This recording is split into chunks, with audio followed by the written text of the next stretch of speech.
But the concept is to say that what we need to do is create the next experiment around an all-in stakeholder assessment, where we understand some very fundamental components of what it means to be an all-in stakeholder. An all-in stakeholder means that we don't look at anything as coming from something free and only having value when humans manipulate it. And ultimately, that it can live in whatever condition it's in and have intrinsic value which is acknowledged, and intrinsic value that can actually be exchanged without having it pass through the industrial input that says humans have to add value to it.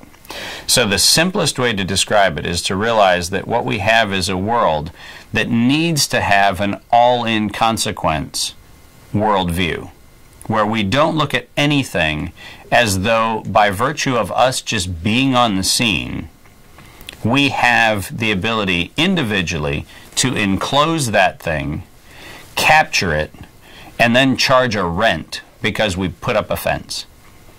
That concept has to end. And in the new experiment, what we have to look at is all of the attributes of the possibilities of value. And when we look at the all-in possibilities of value, we actually understand there are 6 fundamental elements that we've tried to describe in the abundant enterprise model. The elements that we look at are commodities, and commodities for us means anything which is what used to be considered a resource. It's a thing that has the ability to be adapted or used for a human endeavor. It can be grains for food, it can be wood coming from lumber and timber, it can be minerals, it can be water, it can be air, it can be solar, it can be whatever else. It's the thing, it's the actual thing that manifests that we can manipulate and use. The other element includes custom and culture. And custom and culture for us means those things which are the organizing principles around how people interact with their environment. Because there are things about the way people interact with their environment which have intrinsic value, and they are the organizing principles around which value exchanges, is manifest, and ultimately is counted in terms of wealth or poverty or so forth. The third element that we look at is knowledge, and knowledge has to do with the implementation of things derived from the ecosystem and the resources, and derived from the way people organize themselves in customs and culture, to actually find ways that ultimately are preserved and transferable ways to communicate that information from one generation to the next, from one community to another, across time, space, and other boundaries. So knowledge is the aggregate capability to understand the commodity and the custom and culture in context.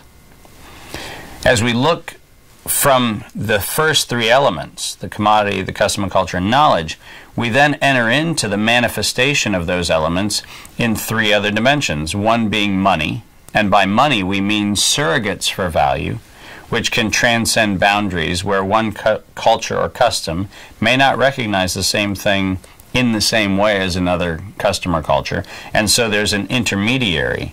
So money needs to be thought of not as the currency I have in my wallet, but it's actually a unit of representational value exchange, and that's what we mean by money. Technology, which is the agent of transformation, and technology is something which says, how do we activate a system, how do we activate a network where a thing or an idea can move from one place to another, possibly be value enhanced, possibly be manipulated, possibly be created, possibly be transferred, possibly be distributed. How do we use the technologies that we have to actually build value throughout a network and transfer value through a network? Ultimately, for the final step, which is well-being, which is to say our goal is to actually make the human experience on Earth an experience which is fruitful, abundant, engaged, something that people actually want to do.